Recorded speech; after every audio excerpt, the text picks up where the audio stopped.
تسليما. اللهم صل على محمد النبي الأمي وعلى آله وسلم تسليما. أعوذ بالله السميع العليم من الشيطان الرجيم. أعوذ بالله السميع العليم من الشيطان الرجيم. أعوذ بالله السميع العليم من الشيطان الرجيم. هو الله الذي لا إله إلا هو عالم الغيب والشهادة هو الرحمن الرحيم. هو الله الذي لا إله إلا هو الملك القدوس السلام المؤمن المهيمن العزيز الجبار المتكبر سبحان الله عما يشركون. هو الله الخالق البارئ المصور له الأسماء الحسنى يسبح له ما في السماوات والأرض وهو العزيز الحكيم. بسم الله الرحمن الرحيم.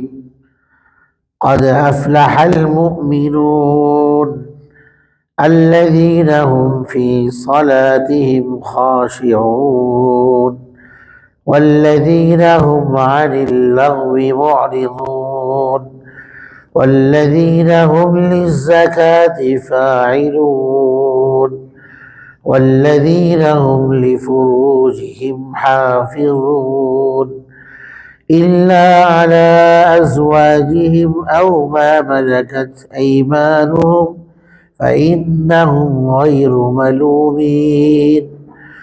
فمن ابتغى وراء ذلك فأولئك هم العادون والذين هم لأماناتهم وعهدهم راعون والذين هم على صلواتهم يحافظون أولئك هم الوارثون الذين يرثون الفردوس هم فيها خالدون. صدق الله مولانا العظيم وصدق رسوله النبي الكريم ونحن على ذلك من الشاهدين والشاكرين. الحمد لله رب العالمين. আলহামদুলিল্লাহ, আল্লাহ সুবহানাহু ওয়া তাআলা দরবারে অসংখ্য অগণিত শুকরিয়া আদায় করছি, যিনি আমাদেরকে প্রতি জুমাবারের ন্যায় আজকের সাপ্তাহিক তাফসীরুল কোরআনের মজলিসে আল্লাহ রাব্বুল আলামিন সালাতুল মাগরিব আদায়ের পর আমাদেরকে বসার তৌফিক দান করেছেন। সেজন্য আল্লাহ তাআলার দরবারে শুকরিয়া আদায় করছি, আলহামদুলিল্লাহ। বিগত তাফসীরে 17 নম্বর পড়া সমাপ্ত হয়েছে। 17 নম্বর পড়াতে দুটি সূরা ছিল, সূরাতুল আম্বিয়া এবং তার পরবর্তী সূরা সূরাতুল হজ। 21 এবং 22 নং সূরা কোরআনে কারীমের 114টি সূরার মধ্যে এই দুটি সূরার তাফসীর আল্লাহ তাআলার ফজল এবং অনুগ্রহে সমাপ্ত হয়েছে। আজকে তাফসীর 18 নম্বর পারার থেকে শুরু হবে। সূরাতুল মুমিনুন এই পারার প্রথম সূরা। এই সূরার মাধ্যমেই কোরআনে কারীমের 30টি পারার মধ্য হতে 18 নম্বর পারার সূচনা হয়েছে। সূরাতুল মুমিনুন, ইমানদারগণ, মুমিনুন অর্থ ইমানদারগণ, মুমিনগণ। মুমিনদের নামে এই সূরার নামগুলো আল্লাহ তাআলা করেছেন। কোরআনে কারীমের 114টি সূরার মধ্যে 23তম সূরা হচ্ছে এই আজকের আলোচিত সূরাতুল মুমিনুন। এই সূরার সাথে পেছনের যে সূরা সূরাতুল হজ, এর সাথে এর সম্পর্ক এবং যোগসূত্র হলো যে পেছনে আল্লাহ রাব্বুল আলামিন ইমানদারদেরকে কল্যাণকর কাজ করা আদেশ করেছেন। ভালো কাজ করো, যে কাজে কল্যাণ আছে দুনিয়া আখিরাতের, যে কাজে দুনিয়া আখিরাতের প্রতিদান আছে। ভালো কাজ মানুষের উপকারে আসে, মানুষ উপকৃত হয়, নিজে উপকৃত হও, অন্যকে উপকার পৌঁছাও, ভালো কাজ করো, সওয়াবের কাজ করো। ভালো কাজের মধ্যে তো সবার আগে ইবাদত বন্দেগী, আল্লাহ তাআলার ইবাদত বন্দেগী, আল্লাহ তাআলার ফরজ ওয়াজিব আদেশগুলো পালন করা, যেগুলোকে শরীয়ত ফরজ করেছে, ফরজ বিধানাবলী, এরপরে ওয়াজিব বিধান, এরপরে সুন্নতে মুআক্কাদা, যেগুলো ছাড়ার কোনো সুযোগ নেই, করতেই হবে, আদায় করতে হবে। এগুলো আল্লাহ করতে বলেন সবার আগে, এগুলো তো আছে এক নম্বরে। এরপরে অতিরিক্ত নফল যেগুলোকে বলা হয় অতিরিক্ত আমল, সেটাও এই অংশের মধ্যে, আদেশের মধ্যে আছে। এছাড়াও ইবাদত বন্দেগী ছাড়া সমাজে পরিবারে ভালো কাজ করা, জনকল্যাণমূলক কাজ করা, ভালো গুণের অধিকারী হওয়া, এগুলো সব ভালো কাজ, এগুলো সব খায়ের, কল্যাণকর কাজ। আল্লাহ বলেছেন ওয়াফআলুল খায়রা, ব্যাপকভাবে বলেছেন। পৃথিবীতে যত কল্যাণকর কাজ আছে, যেগুলোকে কোরআন হাদিস বলে, সেগুলোকে তোমরা সেই কাজগুলো করো।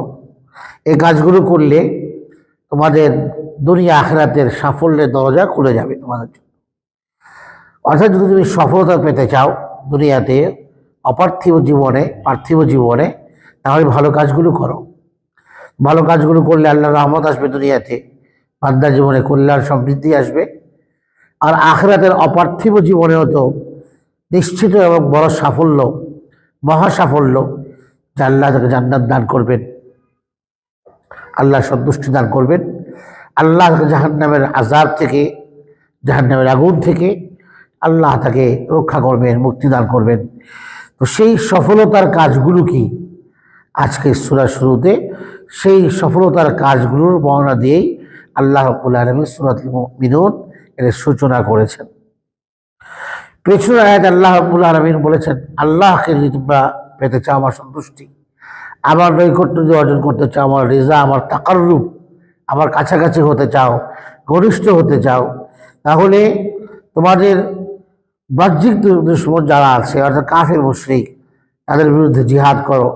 যখন জিহাদের উপযোগী পরিবেশ হবে, সময় হবে, সেই সময় অনুযায়ী তখন তোমরা জিহাদ করবে। একদম হক আদায় করে জিহাদ করা, যেমন নবী সাল্লাল্লাহু আলাইহি ওয়াসাল্লাম করেছেন, সাহাবায়ে কেরাম করেছেন, যখন যুদ্ধের এবং জিহাদের সময় এসেছে তখন করেছেন।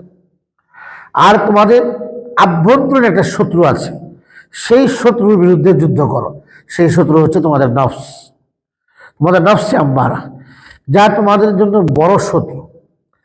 এবং সেই শত্রু, বহিরাগত শত্রু শয়তান, সেই শয়তানের প্ররোচনা থেকে নফস তোমাকে, এই আভ্যন্তরীণ শত্রু তোমাকে আল্লাহ নাফরমানিতে উদ্বুদ্ধ করে। সুতরাং নফসের বিরুদ্ধেও যেন তোমার জিহাদ, হক আদায় করার মতো জিহাদ হয়। জাহিদু ফিল্লাহ। এইভাবে যদি আল্লাহ সন্তুষ্টি চাও, তাহলে বাহ্যিক আভ্যন্তরীণ শত্রুকে এদের বিরুদ্ধে যুদ্ধ করো। কারণ আল্লাহ তাআলা এই তোমাদের উম্মতকে নির্বাচন করেছেন আল্লাহর দ্বীন পালন করার জন্য, এবং এই দ্বীনটাকে সঠিকভাবে আরেকজনের কাছে পৌঁছে দেওয়ার জন্য আল্লাহ তাআলা তোমাদেরকে শ্রেষ্ঠ উম্মত বানিয়েছে, তোমাদেরকে নির্বাচন করেছেন। আবার আল্লাহ তাআলা তোমাদের মাধ্যমে পিছনের নবীরা কাজ করেছেন কিনা, উম্মতের মধ্যে ইসলামের দাওয়াত পৌঁছেছেন কিনা, সেই ব্যাপারে তোমাদের সাক্ষ্যটাই আল্লাহর কাছে গৃহীত হবে। তোমরা শ্রেষ্ঠ উম্মত, তোমাদেরকে আল্লাহ নিজে নির্বাচন করেছেন। তোমাদের ধর্মের মূল উৎস হলো মিল্লাতে ইব্রাহিম, যিনি তোমাদেরকে মুসলমান নামকরণ করেছেন। তুমি অনুগত। পেছনের কিতাবেও আমাদেরকে মুসলমান বলা হয়েছে, ইবাদুল্লাহ বলা হয়েছে, আল্লাহর বান্দা। অন্যান্য আসমানি কিতাবে, কোরআনে কারিমেও আল্লাহর অনুগত বান্দাদেরকে আল্লাহ তাআলা মুসলমান বলেছেন। ইব্রাহিম আলাইহিস সালামের দোয়ার মধ্যেও আছে এই কথা, ওয়াজআলনা মুসলিমাইন লাক মিন যুররিয়াতিনা উম্মাতান মুসলিমা। মুসলমান শব্দ আসছে। তোমার শ্রেষ্ঠ উম্মত, তোমাদের নাম হচ্ছে তোমরা মুসলমান। মিল্লাতে ইব্রাহিমকে তোমরা আঁকড়ে ধরো, মিল্লাতে ইব্রাহিমকে তোমরা অনুসরণ করো। তোমাদের নবী তোমাদের কাছে যা নিয়ে আসছেন সেটাকে মিল্লাতে ইব্রাহিমের মতো অনুসরণ করো এবং সেটাকে আঁকড়ে ধরো, বাস্তবায়ন করো জীবনে। মিল্লাতে ইব্রাহিম হচ্ছে মিল্লাতে ইসলাম। ইসলামের মূল ভিত্তি হচ্ছে ইব্রাহিম আলাইহিস সালামের তাওহীদ, মিল্লাতে ইব্রাহিম বলা হয়। আল্লাহর একাত্মবাদের উপরই তো ইসলামের গোড়াপত্তন। এটাকে এই জন্য বলা হয়েছে মিল্লাতে ইব্রাহিমকে তোমরা আঁকড়ে ধরো, মানে ইসলামকে আঁকড়ে ধরো, ইসলামকে আঁকড়ে ধরো। মিল্লাতে ইসলাম, নবী সাল্লাল্লাহু আলাইহি ওয়াসাল্লাম বলেছেন যে এমন একটা দিন আল্লাহ তোমাদেরকে দিয়েছেন, ইসলাম নামক ধর্ম, যাতে কোনো তোমাদের জন্য কোনো সংকীর্ণতা নেই, কষ্টের কিছু নেই। আল্লাহ এই দিনকে সহজ করেছেন। নবীজি বলেছেন আদ-দীনু ইউসরুন, দিন সহজ, দিন পালন করা সহজ। ইসলামকে আল্লাহ সহজ করেছেন, যেটা সবাই পালন করতে পারে, সহজবদ্ধ করেছেন, পালনযোগ্য করেছেন। যে কারণে মুসাফির অবস্থাতে ইসলাম নামাজ কমিয়ে দিয়েছে, বলেছে তুমি 2 রাকাত পড়ো, কসর করো। এই ইসলাম সহজ করে দিয়েছে তার জন্য। মুসাফির ব্যক্তি, অসুস্থ ব্যক্তি রোজা রাখতে পারছে না, ইসলাম বলে রোজা রাখতে হবে না, এখন ভাঙো, পরে রেখে দিবে, এই সুযোগ দিয়েছে ইসলাম। এটা হলো দিন সহজের অর্থ। এই দিনের মধ্যে কোনো ধরনের কঠোরতা নেই। মুসা আলাইহিস ইসলামের শরীয়তের মধ্যে কাপড়ে নাপাক লাগলে যেখানে নাপাক লেগেছে অতটুকু অংশ কেটে ফেলতে হতো, দিলেও পাক হবে না, কেটে ফেলতে হবে কেচে দিয়ে। ইসলাম এসে বলছে যে না, এই বাড়াবাড়ির প্রয়োজন নেই, এটাকে পানি দিয়ে, পবিত্র পানি দিয়ে ধুইলেই নাপাকের যে বডি, এটা চলে গেলেই কাপড় পাক হয়ে গেল। সহজ করে দিয়েছে ইসলাম, কাপড় কাটতেও হবে না, ফেলে দিতেও হবে না, পানি দিয়ে ধুইলেই পবিত্র হবে নিয়ম অনুযায়ী। এই মা জাআলা আলাইকুম ফিদ-দীন মিন হারাজিন, তোমরা দিন পালন করতে গিয়ে কোনো অসুবিধায় পড়ে যাও, বিব্রতকর পরিস্থিতির সম্মুখীন হও, এরকম দিন তোমাদেরকে আল্লাহ দেন নাই। তোমাদের দিন তোমাদের জন্য পালনযোগ্য করে দিয়েছেন, যেটা তোমরা সহজেই দিনকে পালন করতে পারো। এক হাদিসে নবীজি বলেন বুইসতু আল হানিফিয়াতি সামহা, আমি সহজ সরল মিল্লাতে ইব্রাহিম, ইব্রাহিমের ধর্মে উৎস, যেটা আমাদের ধর্মের ইসলামের তাওহীদের ধর্ম, এটা নিয়ে আমি প্রেরিত হয়েছি। অর্থাৎ আমি যে ইসলাম, যে আল্লাহর দিন নিয়ে আসছি, দিনটা অত্যন্ত সহজ। এই দিনের মধ্যে কোনো বাঁকা পথ নেই, এই দিনের মধ্যে কোনো কঠোরতা বলতে কিছু নেই। সহজ সরল দিনের নাম মিল্লাতে ইসলাম, যার উৎস মিল্লাতে ইব্রাহিম, মিল্লাতে তাওহীদ। তো এই দিন নিয়ে আমি দুনিয়াতে আসছি। তো ইব্রাহিম আলাইহিস ইসলামকে আরবের লোকেরা আদর্শ পুরুষ মনে করত, এবং ইব্রাহিম আলাইহিস ইসলামই তো বাহ্যিক কারণ আরবের এই লোকদের দুনিয়াতে আসার। কারণ ইব্রাহিমের বংশে তো আসলো ইসমাইল, তার ছেলে। হযরত ইসমাইল আলাইহিস ইসলামের প্রজন্মই তো এই মক্কার মুশরিকরা, এই কুরাইশ বনু হাশিমেরা, এরা তো ইসমাইলের বংশধর। এরা তো ইসমাইলের বংশানুক্রমে এদের যে বংশধারা, পরম্পরা, সূত্র পরম্পরা, এটা তো পৌঁছবে ইসমাইল থেকে ইব্রাহিম পর্যন্ত। তাহলে এই যে মক্কার মুশরিক যারা, আবু জাহেল বলেন, আবু লাহাব বলেন, উতবা, সাইবা, এই যে কুরাইশ বংশ, এদের শাখা গোত্রগুলো, বনু হাশিম, বনু আব্দুল মুত্তালিব, এরপরে বনু আদনান, কিনানা ইত্যাদি যা যা আছে, এই সব তো ইসমাইলের সন্তানই, প্রজন্ম, জেনারেশন। তো ইসমাইলের মূল পুরুষকে ইব্রাহিম, তো এদের সকলের পূর্বপুরুষকে ইব্রাহিম আলাইহিস ইসলাম। তো ইব্রাহিম আলাইহিস ইসলাম বাহ্যিক কারণ, যে তার ঔরসেই এই লোকগুলো দুনিয়াতে এসছে। এখন এই লোকগুলোর জন্য রাসূল কারীম সাল্লাল্লাহু আলাইহি ওয়াসাল্লাম যে দিন আল্লাহ তরফ থেকে নিয়ে আসলেন, এই দিনটা হচ্ছে তাদের আত্মিক হায়াতের একটা উপকরণ, তাদের আত্মাকে পরিশুদ্ধ করার জন্য এই দিন নবী সাল্লাল্লাহু আলাইহি ওয়াসাল্লাম দুনিয়াতে নিয়ে আসছেন। তাহলে ইব্রাহিম আলাইহিস সালাম হলেন তাদের দুনিয়াতে আসার একটা উপলক্ষ, আর মুহাম্মদুর রাসূলুল্লাহ সাল্লাল্লাহু আলাইহি ওয়াসাল্লামের আনিত দিন হলো তাদের আধ্যাত্মিক শক্তি এবং আত্মিক পরিশুদ্ধতার একটা উপলক্ষ, দ্বীনে ইসলাম। ইব্রাহিম আলাইহিস সালাম দুনিয়াতে আসার কারণে তারা দুনিয়াতে আসছে, তার ঔরসে, সন্তানের পরে সন্তানের মাধ্যমে আসছে।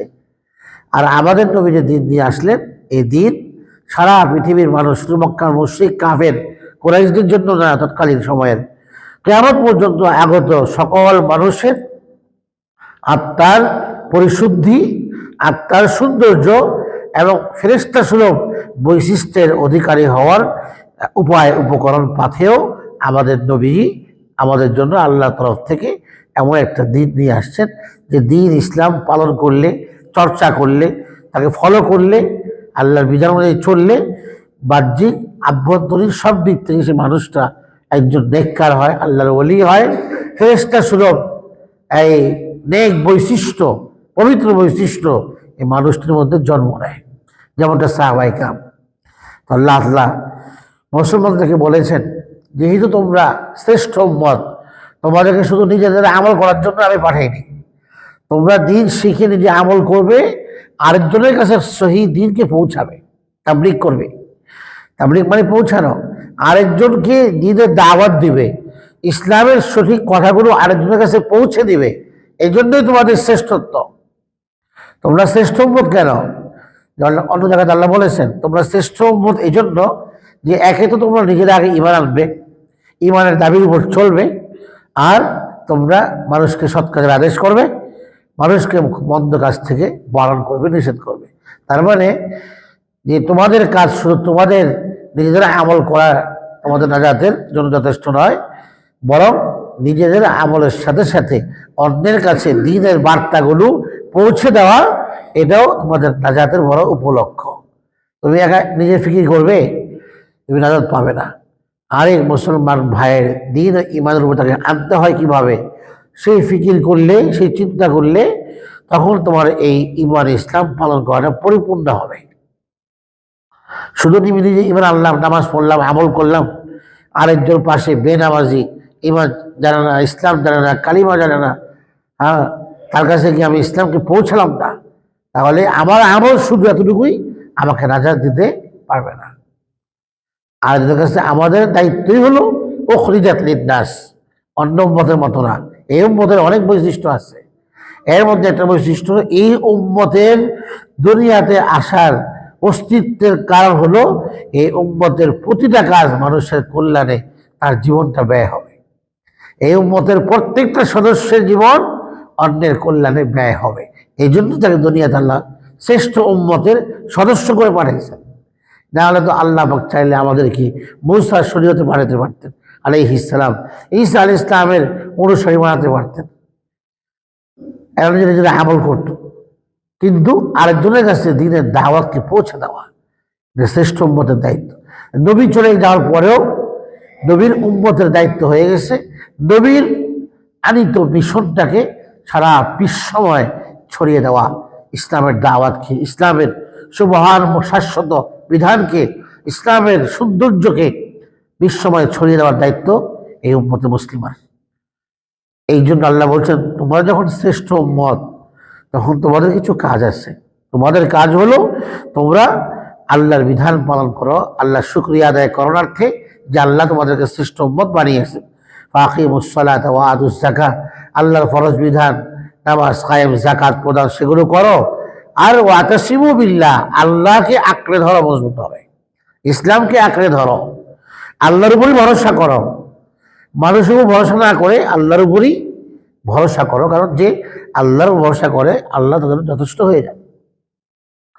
দিন পালন করতে গিয়ে, দিন পৌঁছাতে গিয়ে আল্লাহর সাহায্যের মুখাপেক্ষি হও, আল্লাহর উপরই ভরসা করো। ওয়াতাসিমু বিল্লাহ, কঠিনভাবে মজবুতভাবে আঁকড়ে ধরো আল্লাহকে, মানে আল্লাহর দিনকে, আল্লাহর কোরআনকে আঁকড়ে ধরো, এবং এটাকে কখনোই তোমরা ছাড়বে না। তার মানে আমি যখন শ্রেষ্ঠ উম্মতের সদস্য, আমার দায়িত্ব যখন আরেকজনের কাছে দিন পৌঁছানো, তো আগে আমাকে আমল করতে হবে। নিজে আমল না করে আরেকজনের শুধু দাওয়াত দিলাম, নিজে আমল করলাম না, এটা শ্রেষ্ঠ উম্মতের বৈশিষ্ট্য না।